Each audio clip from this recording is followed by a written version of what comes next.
I like to do when I'm taking notes, I like to write down the person who's teaching, and I like to write down the title of the sermon or the message per se. And if you want to write down a title, it's Granted Grace.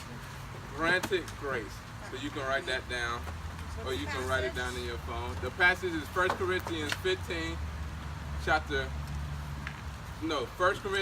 15, verse 9 through 10. Alright? So, Autumn, go ahead. For I am the least of the apostles, and I do not even deserve to be called an apostle, because I persecuted the church of God. But by the grace of God I am what I am, and his grace to me was not without effect. No, I worked harder than all of them, yet not I, but the grace of God that was with me. Cool. Can everybody hear that?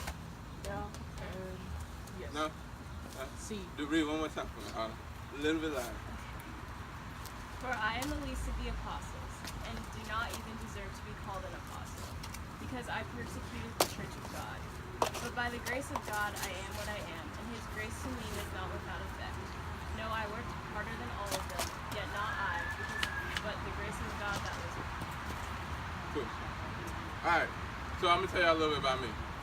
I used to do music. So all through high school, I did music, and even after high school. And in high school, we would get out of class, and I'm not the type to boast or brag, but I was pretty good. I was like, Give us pretty the bar. good. I was pretty awesome. No pats on the back to me or nothing, You should show us what you did this morning. maybe later. But I used to do music, and I would come out of school, and I would rap. Anybody know what a rap battle is?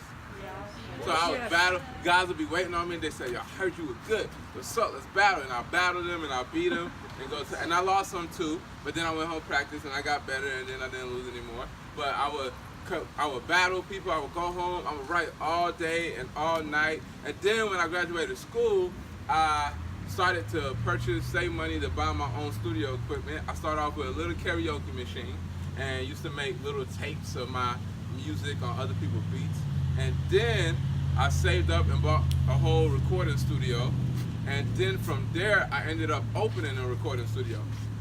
Now, when I was doing music, things were getting exciting, and I wanted my friends to do it with me, and my family to do it with me. So I had my cousin, right? And we would go to the studio. I was like, man, you need to come. You're missing all the fun. We're having so much fun. We're going performing. We're doing shows.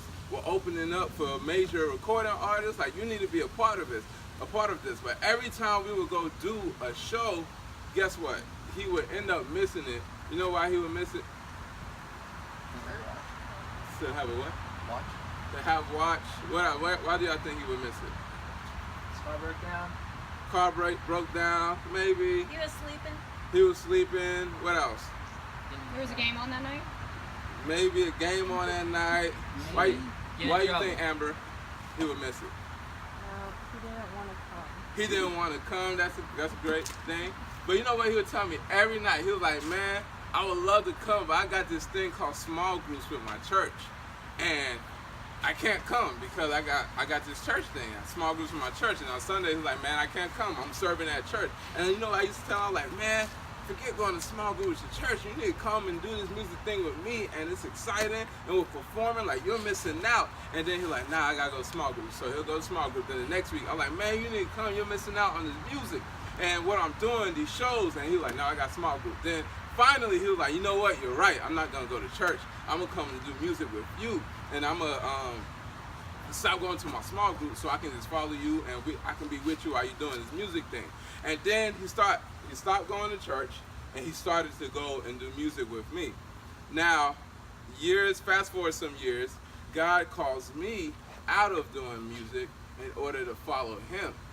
And what ends up happening is I tell my cousin who went in, he was a 50-50 partner with my recording studio. I said, hey, I gotta close the studio down. I believe God is calling me to just focus on him right now. So I tell him that, right? Now remember, I got him to stop going to his small group and church activity in order to come follow me and do music with me. Now I'm telling him, hey, I can't do music anymore because I feel like God is calling me. And I closed the studio down. And then I started inviting him to church, and he never came to church. Even Then I found out that he left his church and he wasn't really liking the church anymore. And even to this day, I invite him to church all the time, and he still has never came to church. So, and to this day, like, the thought almost messes with me that I'm probably talked my cousin out of the most important thing in life, which I believe is a relationship with God. So when Paul is talking in this passage about he considers himself the least of the apostles because he persecuted the church, I kind of understand what he's talking about. Like, don't you? Like, I understand how he feels. And this is what's going on when Paul is talking in this passage. Paul is saying, and the people of the Corinthian church, they're starting to say they don't believe in the resurrection. And Paul is trying to make them believe that, no, the resurrection is real. So he goes down this list in his passage of all of these people who saw God, who saw Jesus after he was resurrected, and who encountered Jesus after he was resurrected. He goes down this list, and then he gets to himself, and he starts to talk about how Jesus showed himself. Jesus showed himself to Paul. And it's almost like he gets choked up. Like, who's ever seen their mom start telling the story, but then gets a little emotional and like, and then little Johnny was walking around. Sorry. You know girls do this. I'm sorry. Like, whoever saw their mom do that. My dad does that. Your dad does that? Okay. But it's like Paul starts doing that, and he gets emotional. And then in verse 7, he said, then he appeared to James, then to all the apostles, and last of all, he appeared to me also, as one abnormally born. For I am the least of the apostles, and do not even deserve to be called an apostle, because I persecuted the church of God. I am the least of the apostles.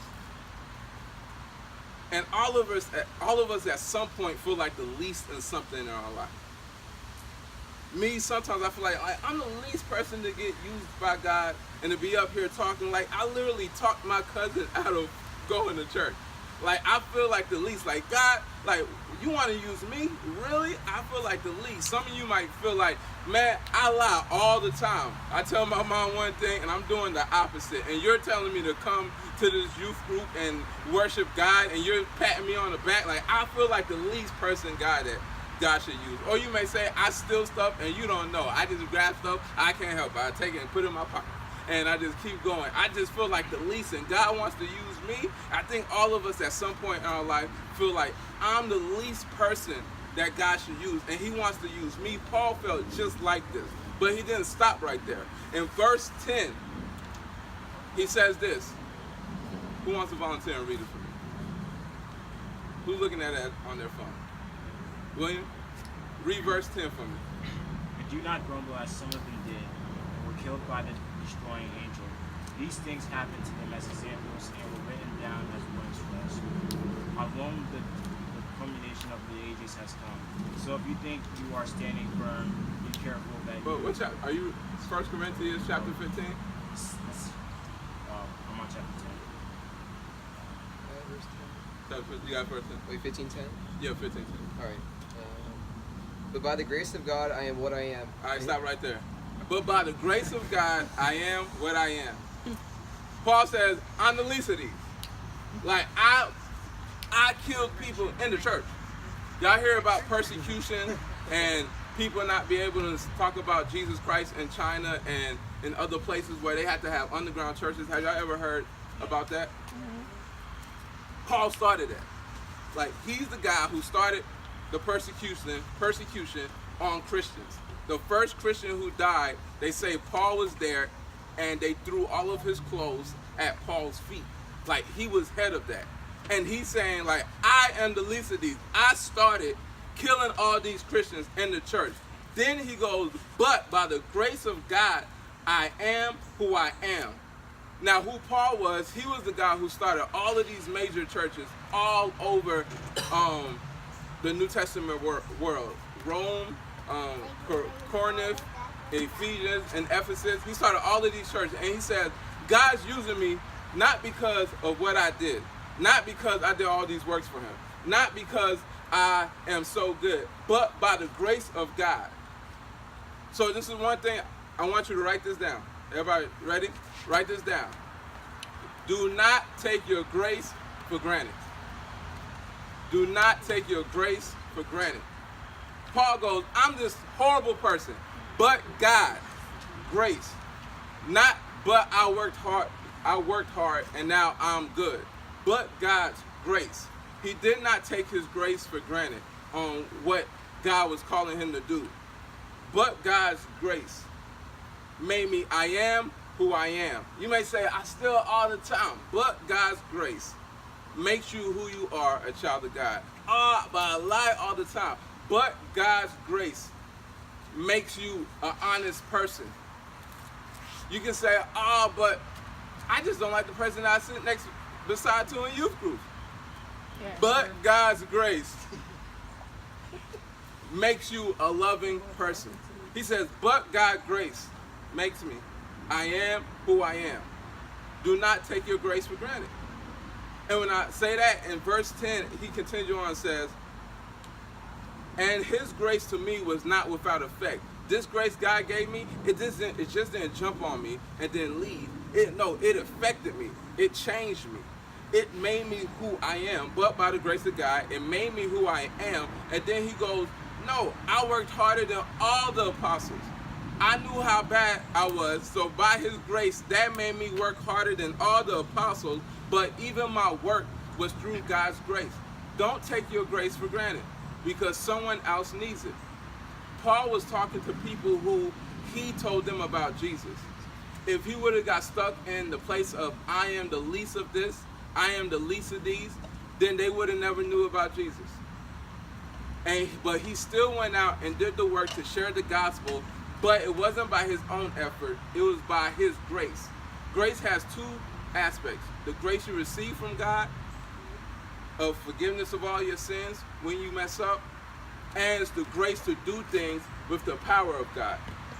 So it's the grace of Oliver. If you go to school tomorrow and the kid says, man, I just hate God. And you say, man, let me tell you a little bit about God.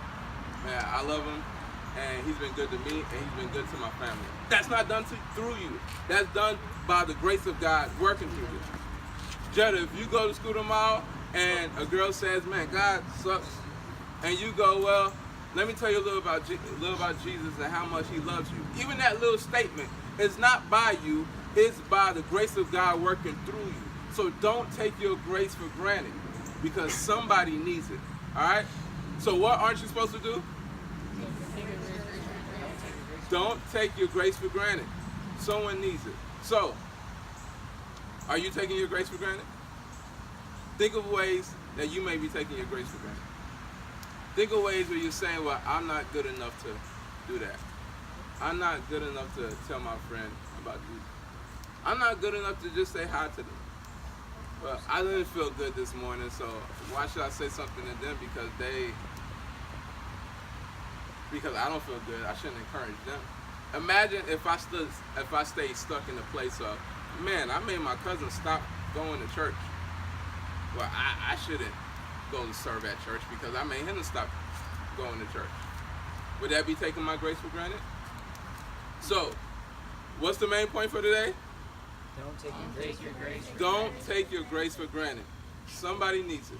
So, sometime this week, y'all know the main point, right? What is it?